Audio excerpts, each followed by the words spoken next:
Greg. It's nice to see you today. Nice to see you too, Rachel. I know that I get to see you a lot when I come and visit your center, but today we're doing something different. We're having a little discussion about teachers and teaching at Bright Horizons. So thanks for joining me. Yeah, thanks for having me. One thing I know that is true about both of us is that we both started out as teachers in this field. Yeah, absolutely. I mean, I was in college at the time before I even came to Bright Horizons. I was in college, jobless. My mom was like, I'm going to get you a job, Greg.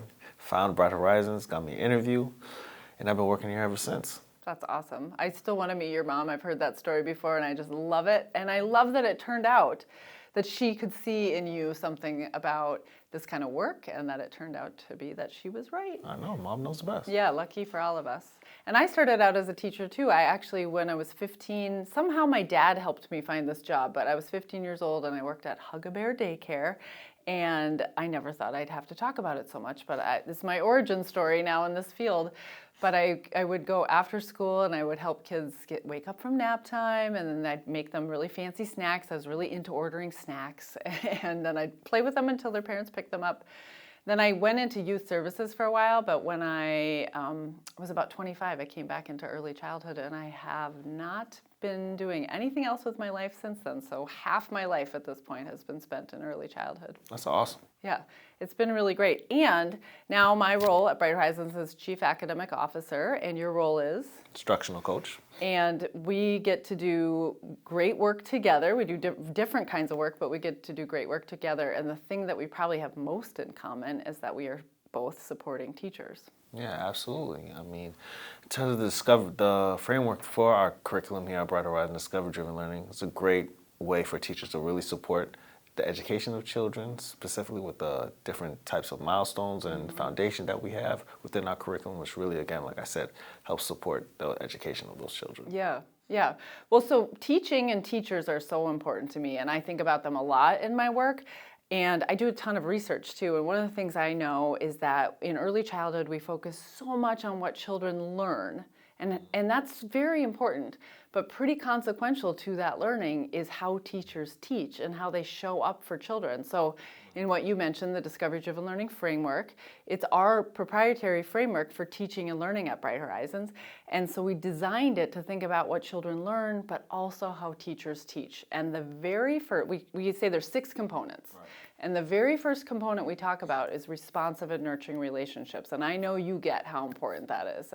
Responsive nurturing relationship is so important in terms of like really working with the children. Really, you got to create a safe space for children so that they are able to kind of expand and feel comfortable in doing those learning experiences that teachers plan. You know, when you're in a place where you're not really comfortable, where you don't really know nobody, you're not able to kind of venture out and like be who you are. So like giving the children a safe space, knowing that they have a safe educator with them that's always going to support them, keep them comfortable, keep them feeling safe is so important for them so that they're able to really be active in those learning experiences that teachers plan and provide. Yeah, I mean, I can't underscore how important what you said is enough, because when adults in children's lives understand how important that relationship is and how important it is to be nurturing, responsive, and consistent, that not only helps a child feel safe so they can take risks, so they can explore, but it builds neural connections.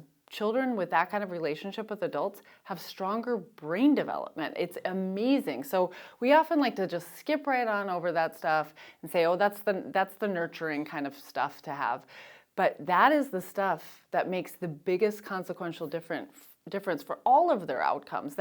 We know now from research that we don't have to debate nature versus nurture anymore. Right. It's how nurture impacts nature. And that's what we're talking about, the nurture part. And when kids feel safe, they do all the things that you get to play with them every day. They take those important learning risks.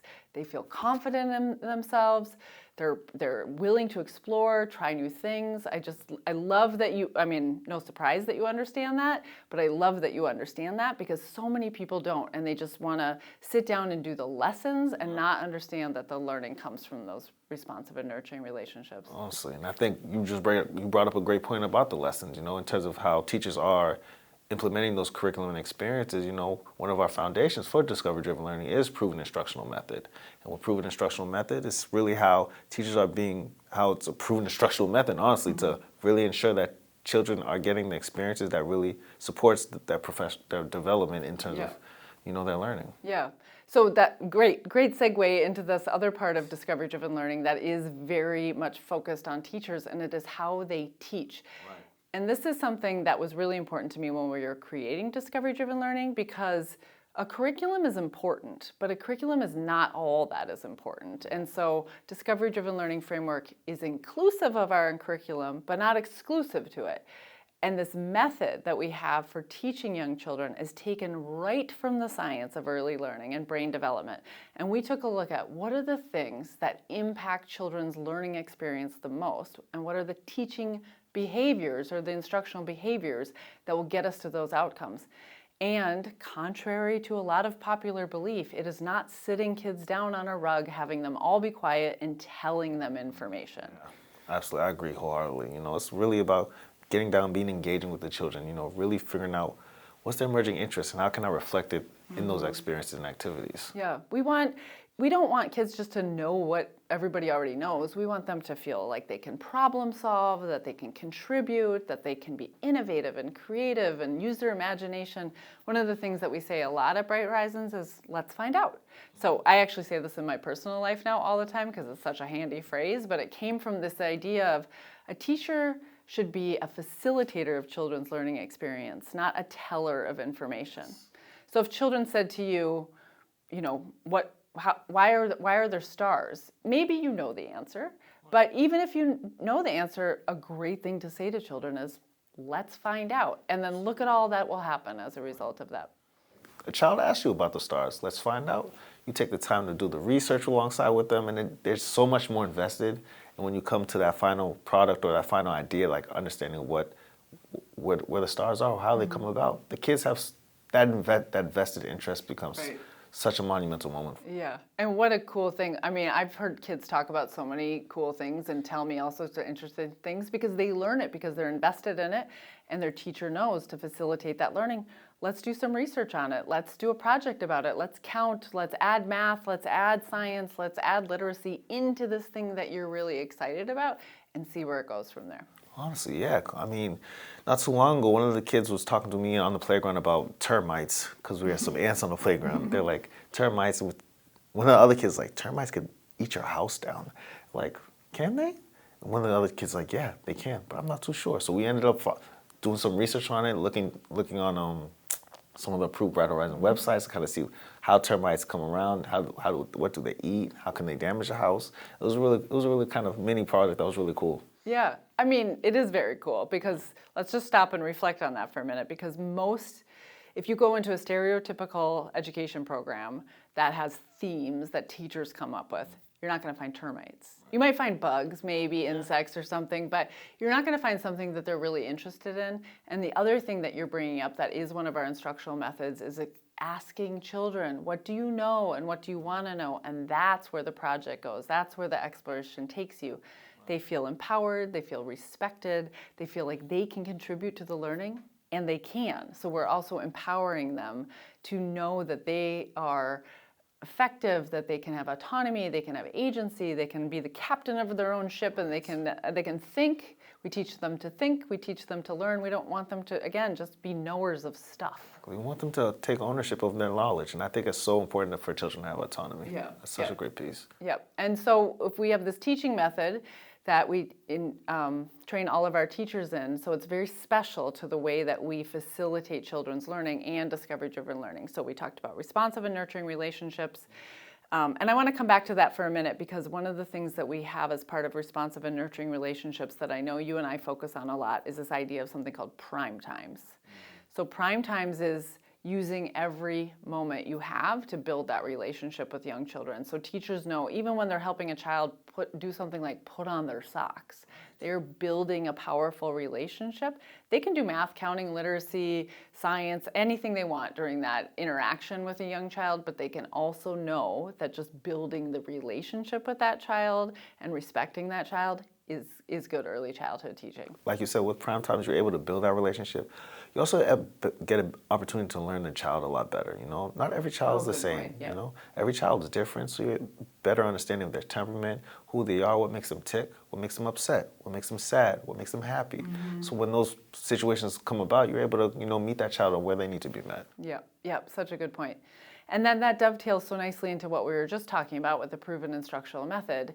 And we know that when teachers teach like that, it nurtures each individual child, as you're talking about, because then they pair those things together, right? They know the children well because they built relationships, and then they can modify or differentiate their teaching for each child to meet that particular child's needs.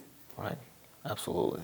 Yeah, so it's so cool to watch. I know that one of the challenges that people have in a teaching methodology like this is that you don't see as much. You don't see like worksheets everywhere. We're not doing flashcards, and that's very purposeful. One, the science does not support that is good for learning. It really is good for memorization, sometimes for practice, but that's not what we're going to spend our time with young children. When families entrust us with your young children, we're going to make sure they have the richest learning experiences so they can thrive as individuals. So that it's harder for people to see sometimes, but then they see something like your term rights project or whatever other projects, and it's just so beautiful and amazing what happens in a classroom. Right, because I think, again, like you said, those ditto sheets, those learning sheets, in terms of Bright Horizons, our curriculum, it doesn't mesh well. And I agree totally. I'd be in the classroom with a child and they're like, ooh, in dramatic play, let's make a grocery store. All right, you want to help me make the sign for a grocery store? Let's make a sign for the vegetables. You want to help me write vegetables on a piece of paper so we can put it with the vegetables and sort those out? So I think those different pieces sometimes get lost in the shuffle when it comes to the curriculum through learning through play sometimes, and I think families can miss that at times. But I think when we're able to really break it down and really give voice to what we're doing in the classroom, give description to that, and really relate it to what the learning is happening in the classroom, it's really beneficial. Yeah, so another lovely example. Thank you, Greg. So that right there's really meaningful learning happening. They're using language and literacy, reading and writing skills for a purpose. So it matters to them, they're motivated, they're driven to discover. So they're really excited about it. That might not go home with a child, that's in the classroom. So the family might not see it on something that they can hang on the refrigerator, but it is so much better for the child, for their learning. And we have something called the meaningful assessment and planning process, and teachers are documenting children's learning on a regular basis and partnering with families so families can see that documentation. They can see something like that, and they can see their child's skills in something like writing emerging over time. And then during conference time or any time a parent wants to have that conversation, they can hear about how their child's emerging skills in each developmental area are progressing. Yeah, absolutely. With the meaningful planning and assessment process, I think it's a great, like you said, it's a great opportunity for parents to kind of connect and see the documentation that teachers have put in, the skills that they're working on, and the skills that they're progressing for the next few months. Yeah. Well, part of why we can do all this is because we trust and empower teachers to be the science-informed, research-based practices and to know the children in their classroom. And we also trust and respect children to know what they're interested in and to build their own capabilities. So a lot of times when a parent would say something to me like, well, how do I know that they're ready for school because I want them to be able to count? And I say, of course you should want your child to learn about counting, but you're not asking for enough. What you should want is mathematical reasoning and computational thinking, and you know how you can get that? They have to break down a process, or they need to be looking for patterns. And no worksheet or flashcards is going to get us there. It's these kind of activities you're describing. Yeah, absolutely. Yeah. So one of the ways that we can do all this is because of our professional development programs that we have at Bright Horizons. So I know our orientation program where every new teacher goes into something called 100 Days of Heart. And I know you help facilitate in that program in your center. Can you just share a little bit about that program? Yeah. In terms of the 100 Days of Heart program, it's a really great program, orientation program for teachers once they get hired for Bright Horizons. Really gives them a fleshed out overview of our curriculum, classroom management, behaviors, positive behaviors, challenging behaviors, really giving teachers the toolkits so that they can be successful in the classroom. Because it can, if you're not prepared to be in a classroom with 20 preschoolers, 9 toddlers, it could be difficult. Bright Horizons does a really great job of ensuring that teachers have the skills, the knowledge, the understanding to be able to go into the classrooms and do what they need to do so that they can be successful, but also supporting children as well. Yeah. It's both very supportive, very thorough, and realistic. This is not easy work. Working with young children is absolutely not easy work. It's rewarding, though. It's so rewarding. It's so purposeful. It's so meaningful. I mean, we're both far into careers doing this work. I wouldn't do anything else. I love this job. I love this work. I really do. It's so awesome to hear. I mean, I was just in centers last week, and I just get so excited to go in a classroom. If I'm in a classroom and toddlers, I have a lot of ways to make sure that it feels safe, and I talk to the teachers and make sure I introduce myself to the children. But my very favorite thing is if I get down on their level and one of them comes over to me and wants to talk to me or include me right away, I'm like, oh, I still have it. I can still do this. I was in a classroom not that long ago where a little girl, I was sitting next to her and asking her what she was doing. And she said, can I tell you the most specialist thing I know? And first of all, of course, you can tell me that. But second, just the fact that she trusted me with the most specialist thing she knew was a real gift. I've been holding on to that for a while. So, but that's what comes from a conversation where I'm asking her, tell me about what you're doing.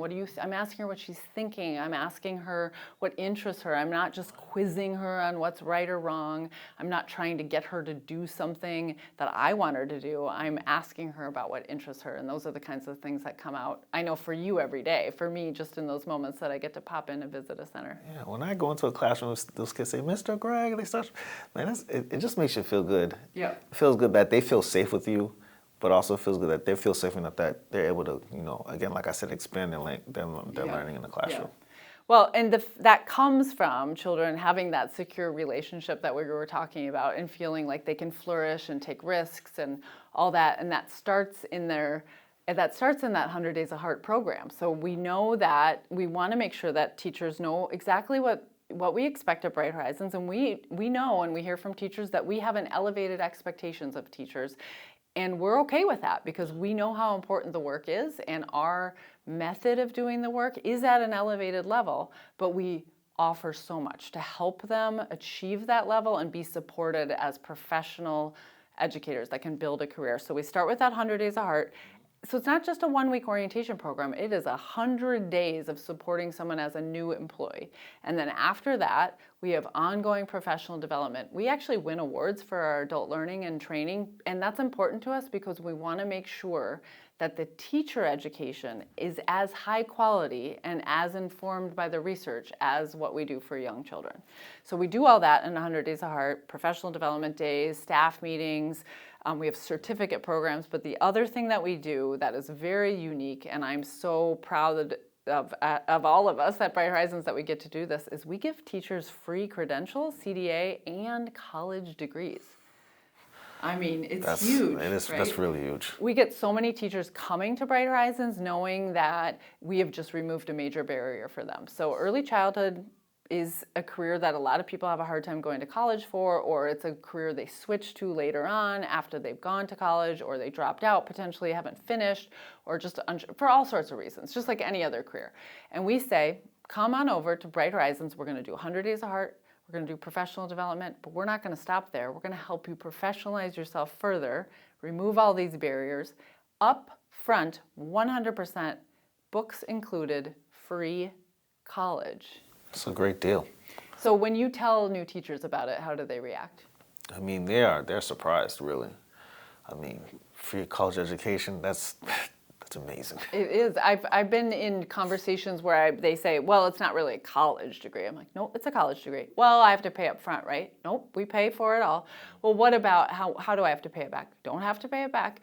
So it's hard for people to believe, but it is really powerful that we do that and meaningful that we do that because we are literally putting money where our mouth is, where we're saying teachers deserve this and children deserve this. And so this is the level of professional development and professionalism we're willing to invest in for our teachers. Yeah, it's really high level. Yeah. And parents, I hope, feel assured knowing that when they're choosing to come to Bright Horizons, they're not just choosing a great curriculum and a great our environments are beautiful. We put a lot of effort into them, but they are choosing a place that their tuition is also part of what is helping teachers be the best teachers in early childhood and know how to implement this discovery-driven learning method and have that ongoing professional development and college degrees. Right, that's got to be something that parents are thinking about when they're looking for childcare facilities for their children. Yeah, I think it's something that they don't always know to ask about, but we really encourage them to ask about because it makes all the difference. The teachers are what make the difference.